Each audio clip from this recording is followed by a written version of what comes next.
Hello students, so today I am going to solve a question from national income by following two methods, income and expenditure method. So we are going to start with 13th question.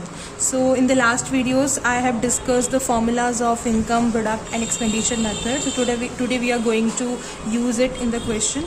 So let's begin with the question. So in question what they are saying that we have to calculate the national income, right? And किस method को use करेंगे हम इसमें, income and expenditure method को use करने वाले हैं. तो हमें क्या क्या आइटम दिए हैं हम वो देख लेते हैं. सो बेसिकली अगर हमें फॉर्मूला पता है तो हमें उस फॉर्मूले को ही एग्जीक्यूट करना होता है किसी क्वेश्चन के अंदर, राइट. तो यहाँ पर जो चीज़ें गिवन होती है वो फॉर्मूले के रिलेटेड ही दी होती हैं. जस्ट आपको सेलेक्ट करना है कि कौन सी चीज़ कौन से मेथड में जाएंगे. सो पहले मैं अगर इनकम मेथड करने वाली हूँ तो इनकम मेथड में हमारा फॉर्मूला क्या है. सो इनकम मेथड में NDPFC कैलकुलेट करते हैं, बिकॉज वैसे मुझे नेशनल इनकम निकालना है पर ये स्टार्ट कहाँ से होता है, NDPFC. तो NDPFC को निकालने के लिए I need compensation of employ first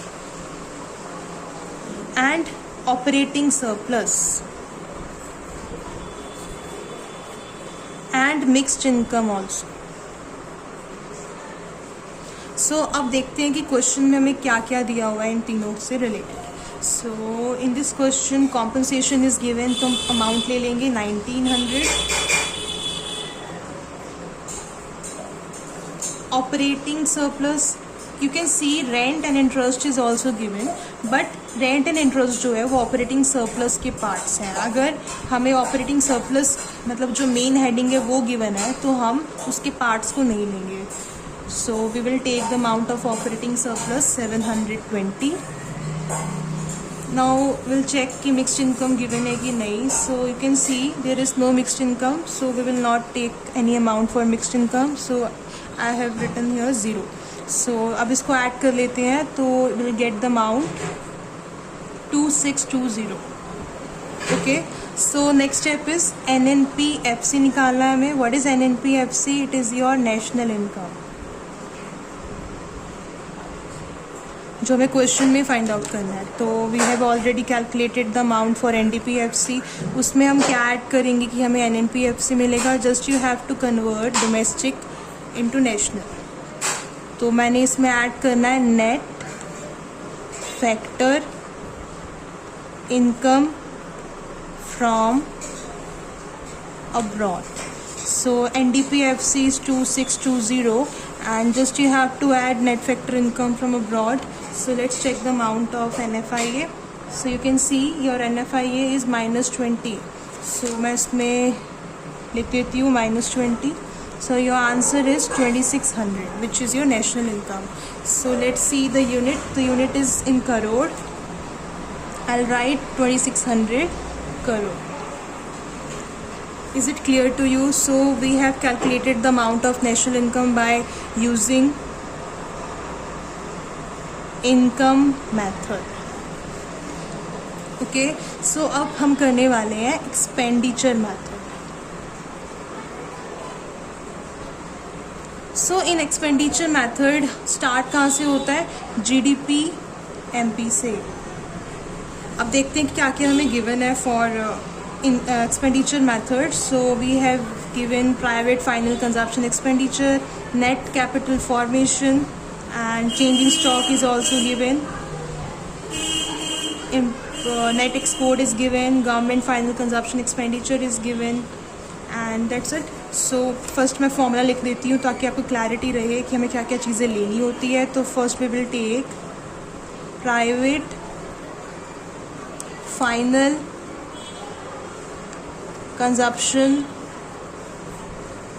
expenditure, then government final consumption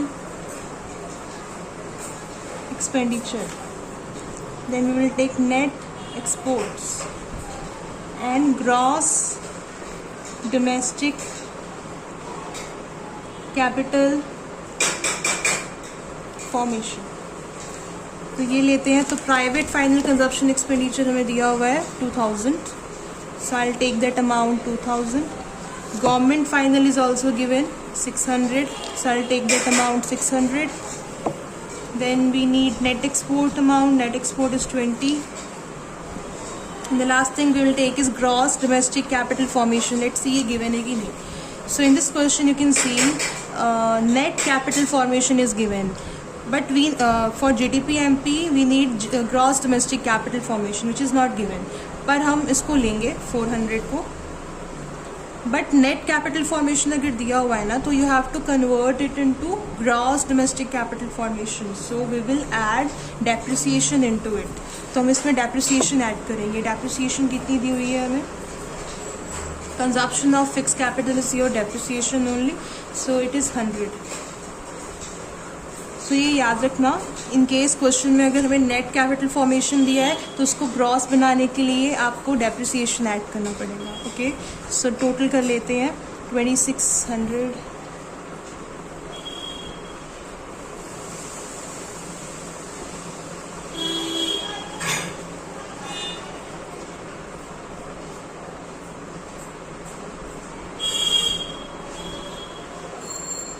okay, so 3120 is your GDP MP.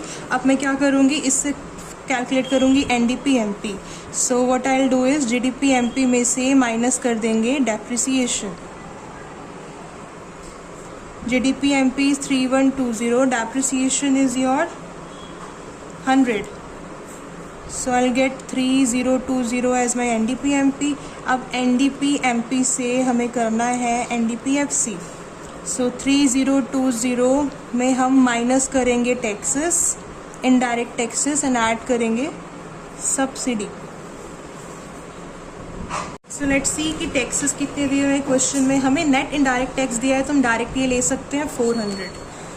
So 3020 minus 400, so it's your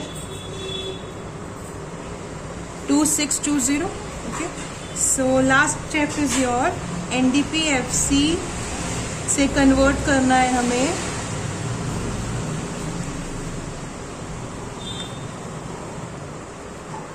एनएनपीएफसी.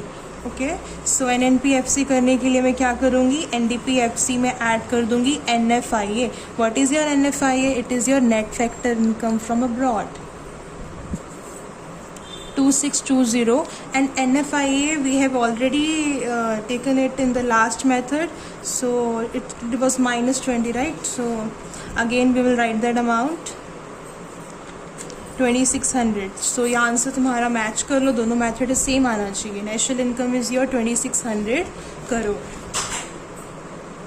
So it's very simple if you know the formula. So guys, वैसे मैं ये बता दूँ कि हमें problem क्या आती है एक्सपेंडिचर मेथड में जब हम ये कैलकुलेट करते हैं ग्रॉस डोमेस्टिक कैपिटल फॉर्मेशन. तो ये मैं कन्फ्यूज़न आपकी क्लियर कर देती हूँ कि ग्रॉस डोमेस्टिक कैपिटल फॉर्मेशन वैसे होती क्या है. Gross domestic capital formation is your investment expenditure only.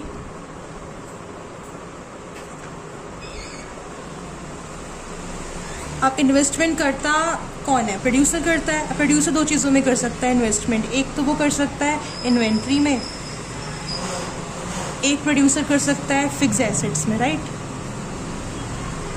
सो इन दोनों को कैटेगराइज कर सकते हैं inventory investment and fix investments में. तो इनका एक और टर्म है जिससे हम इनको लिख सकते हैं. One is your change in stock, because inventory क्या होता है, इन्वेंट्री में हम मेंटेन करते हैं ओपनिंग एंड क्लोजिंग स्टॉक. दोनों का जो डिफरेंस होता है वो हमारा चेंज इन स्टॉक हो जाता है. फिक्स एसेट्स में तुम्हारा बन जाएगा gross fixed capital formation. Gross का मतलब होता है टोटल, फिक्स्ड कैपिटल का मतलब होता है फिक्स्ड एसेट, फॉर्मेशन का मतलब यहाँ पर है इन्वेस्टमेंट से. तो ग्रॉस फिक्स्ड इन्वेस्टमेंट. ओके, इन दोनों को ऐड करके we will get gross domestic capital formation. But in this question हमें नेट कैपिटल फॉर्मेशन दिया हुआ था. सो मैंने क्या करा, नेट कैपिटल फॉर्मेशन में ऐड कर दिया डेप्रिसिएशन. तो इससे मेरा ये बन गया ग्रॉस डोमेस्टिक कैपिटल फॉर्मेशन.